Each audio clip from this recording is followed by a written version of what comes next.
We lost a truly remarkable figure recently, former President Jimmy Carter. Yeah. Lived to be 100. 100 years old. Yeah, and he's our 39th president, of course. But that's just one chapter in a really incredible life. Absolutely. We're going to explore some fascinating aspects of his journey. Looking forward to it. We have some excerpts here from a CNN segment looking back on his life, and it really paints a picture of a man who never stopped growing and learning and working to make the world better. Yeah, it's amazing to think about the arc of his life, you know? Yeah. From growing up on a peanut farm in Plains, Georgia, to serving in the Navy's nuclear submarine program, really cutting-edge field at the time. Yeah, it's not your typical path to the White House, that's for sure. Right. But those experiences, especially his time in the Navy, seem to have instilled in him a deep sense of discipline and a commitment to public service that really carried through his whole life. Yeah, and what's striking is how those early experiences, shaped his leadership style. Mm-hmm. He brought a detail-oriented, almost engineer-like approach to problem solving, which was unusual in the often chaotic world of politics. Yeah, for sure. And then coming back to Georgia, managing the family peanut business while also stepping into local politics. Right. He served in the state senate, and then in 1970, he was elected governor of Georgia. Yeah, that period is really crucial for understanding Carter. I think so. I mean, he was known for his accessibility, his willingness to listen to everyday Georgians. He would hold, these people's days where anyone could come and voice their concerns directly to the governor. Wow, that's incredible. Yeah, it's pretty amazing. It's fascinating how that approach, that emphasis on direct connection with people carried through to his presidency. Absolutely. The CNN segment talks about how after Watergate, America was yearning for a leader who embodied honesty and integrity. Mm-hmm. Carter, the outsider, the peanut farmer who wasn't part of the Washington establishment, seemed to offer that fresh start. He campaigned on a message of change, promising to restore trust in government. And it resonated. It did. He won the election in 1976. Big time. But once he arrived in Washington, it wasn't all smooth sailing. Right. He brought his team from Georgia, and the CNN piece mentions how they faced a lot of pushback, almost snobbery from the Washington elite. Really? Yeah, it was like they were seen as interlopers in this very exclusive club. Carter's friend and press secretary, Jody Powell, described him as inner-directed, someone who's driven by his own compass, his own sense of right and wrong. Right. It seems like he didn't let the negativity deter him. Yeah, he just focused on the work. Yeah. On connecting with people, on trying to make a difference. That's right. Let's dive into some of those key moments of his presidency. Okay. One that stands out, of course, is the Camp David Accords. Huge. He brought together Egyptian President Anwar Sadat and Israeli Prime Minister Menachem Heshem. Wow. Two leaders who were deeply entrenched in a decades-long conflict. Right. And he managed to broker a peace treaty, a truly historic achievement. It is, yeah. But I'm curious, what were the tactics Carter used? How did he create an environment where these two leaders who had been sworn enemies could actually sit down and negotiate? That's a great question. One key factor was Carter's personal involvement. He didn't just delegate this to diplomats. Right. He spent 13 grueling days at Camp David. Wow. Meeting with both leaders individually and together. Really? Acting as a mediator and building trust between them. It's an incredible example of the power of diplomacy and personal commitment. It is. But it's also important to acknowledge that his presidency wasn't all triumphs. Exactly. The Iranian hostage crisis cast a long shadow over his time in office. Yeah. Those 444 days, the failed rescue attempt. Yeah. It had a profound impact on American morale and certainly affected Carter's image. Right. It became a symbol of perceived weakness on the world stage. It's interesting to consider, though, how much control any president has over such unpredictable events. That's a really good point. And alongside the hostage crisis, another major challenge during Carter's term was the energy crisis. Oh, yeah. Oil and gas prices spiked. There were long lines at gas stations. Right. And a general sense of anxiety about the future. I remember that. He actually went on national television to address the nation, famously wearing a cardigan sweater. Oh, yeah. Speaking for the White House Library. Right. It was a very different style than people were used to. More intimate, less formal. Yeah. But his message was quite sobering. It was. He warned of a crisis of confidence and talked about the need for Americans to conserve energy and embrace alternative sources. Right. And controversially, he said that the energy shortage was permanent, which some interpreted as overly pessimistic or moralizing. Yeah. It was a bold statement, and it definitely contributed to the perception that he was out of touch with the optimism that many Americans craved. Sure. It's a reminder that even the best intentions, the most carefully crafted policies, can be undermined by public perception and political realities. Absolutely makes you think about the complexities of leadership. Yeah. Especially when dealing with issues as multifaceted as energy and economics. Right. But even amidst these challenges, there were some really significant achievements during Carter's presidency. There were. One that often gets overlooked is his focus on human rights. Yeah. He made it a central tenet of his foreign policy, even when it created tension with allies. He did. He spoke out against apartheid in South Africa, pushed for democratic reforms in Latin America, and advocated for the release of political prisoners around the world. Yeah, it's pretty impressive. He also appointed more women and minorities to government positions than any previous president. Wow. It was a clear signal that he was committed to inclusivity and representation. It was. And he signed into law the Alaska National Interest Lands Conservation Act, Oh, wow. protecting over 100 million acres of wilderness. That's huge. A landmark achievement for conservation, a testament to his commitment to environmental stewardship. Yeah, it's interesting to see how, even though he's often remembered for the challenges of his presidency, those 4 years were also marked by a quiet but significant commitment to human rights, social justice, and environmental protection.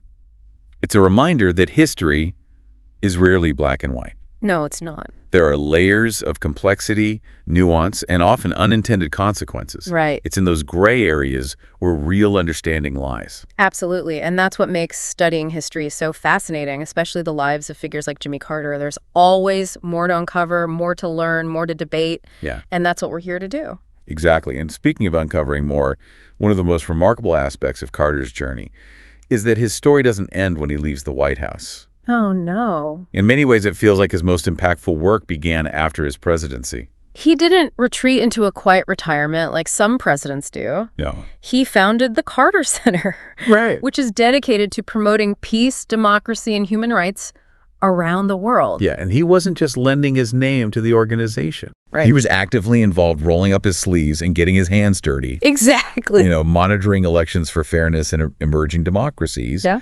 traveling to conflict zones to mediate disputes, Traveling all over the world. even going to places like North Korea and Cuba to try to build bridges. Right. He wasn't afraid to engage with controversial figures, even those considered enemies by the U.S. government. Yeah. If he thought it could advance peace or alleviate human suffering, it's remarkable to think about him in his 70s and 80s, Yeah. traveling to remote villages in Africa to help eradicate guinea worm disease, It's amazing. a debilitating parasitic infection. And he and Rosalind would personally go door to door, educating people about clean water practices. Wow, it's that hands-on approach, that willingness to work alongside people that really sets him apart. Yeah, and his efforts weren't just symbolic. No. The Carter Center has made tangible progress in areas like election monitoring, disease eradication, and conflict resolution. They've helped to improve the lives of millions of people around the world. Yeah, and all of this work culminated in him receiving the Nobel Peace Prize in 2002. Which he deserved. Well-deserved recognition for his tireless efforts to build a more peaceful and just world. It really solidified his legacy as a global humanitarian. Right. But it's also important to note that he didn't shy away from controversy even after leaving office. He was a vocal critic of policies he believed were unjust or harmful, even when those critiques were directed at other presidents. Other presidents, yeah. He spoke out against the Iraq War, which put him at odds with the George W. Bush administration. Right. He criticized the use of drone strikes and torture. And he continued to advocate for human rights, no matter how unpopular it might have been in certain circles. Yeah, there's a quote from him where he says, "America did not invent human rights. In a very real sense, human rights invented America." Wow. It really captures his belief that these principles should guide our actions both domestically and internationally. He wasn't afraid to speak truth to power, even when it meant going against the grain. That's right. Now, amidst all the political battles and global challenges, one thing that shines through in Carter's life is his enduring love story with Rosalind. Yeah. They were married for an astounding 77 years. That's incredible. A true partnership that spanned decades continents and countless triumphs and setbacks. Yeah, their bond was clearly a source of strength and stability for him. There's a poignant excerpt from a letter Carter wrote to Rosalind while he was deployed in the Navy. Oh, wow. Decades before he entered politics. Yeah. He wrote, "I love you more than I did yesterday, but not as much as I will tomorrow." That's beautiful. It's a beautiful testament to the enduring power of their love. It reminds us that even those who dedicate their lives to public service are ultimately driven by human connection. Right. By love, by family. It's Yeah. a grounding force, a reminder of what truly matters. And as we reflect on the breadth of Carter's life and career, it's hard not to be struck by his unwavering commitment to service. From the Navy to the peanut farm, from the Georgia governor's mansion to the White House, from the Camp David Accords to the Carter Center, Right. he never stopped working to make the world a better place. It wasn't just about grand gestures or sweeping policy changes. Right. He was also deeply involved in his local community. Yeah. You know, he taught Sunday school at his church in Plains, Georgia for decades. Wow. He volunteered with Habitat for Humanity, building homes for those in need. Yeah, it's a reminder that service doesn't always have to be on a global stage. No, it doesn't. It can be in our own backyards, Right. in our communities, in the everyday acts of kindness and compassion that we extend to others. Absolutely. And that's a legacy that we can all strive to emulate, to find ways, big or small, to contribute to the well-being of others. To wrap up our exploration of Carter's life, there's a quote that really encapsulates his message, Okay. his vision for America and for the world. He said, "Our American values are not luxuries, but necessities, not the salt in our bread, but the bread itself." Powerful statement. It's a powerful statement that challenges us to think about the core values that define us as a nation, as a people. Right. He believed that those values, compassion, justice, equality, service, should be at the heart of everything we do. They shouldn't be optional add-ons, but the very foundation of our society. It's a powerful call to action. Yeah. A reminder that we all have a responsibility to uphold those values. Right. To fight for them, to live them. And as we move forward, it's worth asking ourselves, Yeah. how are we living up to those ideals?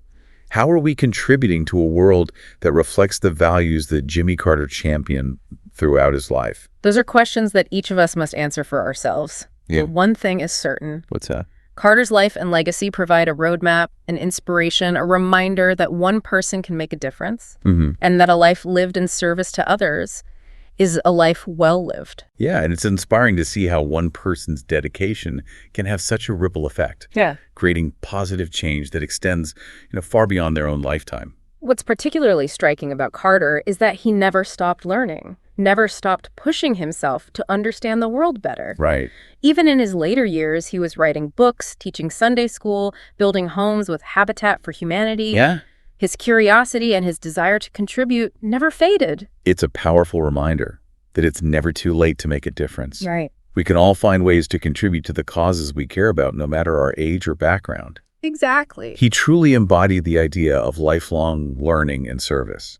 And what's also remarkable is that even in his 90s, he was still a vocal critic of injustice and inequality. Yeah. He didn't shy away from challenging the status quo, even when it came to presidents who came after him. Yeah. That's a powerful reminder that age doesn't have to diminish our voice or our passion for justice. Nope.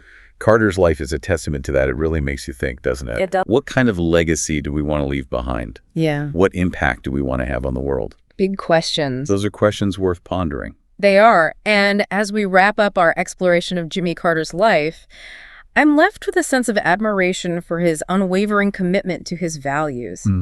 He never compromised on his principles, even when it was difficult or unpopular. He taught us that leadership is not just about holding positions of power, but about using whatever influence we have to make the world a more just and compassionate place.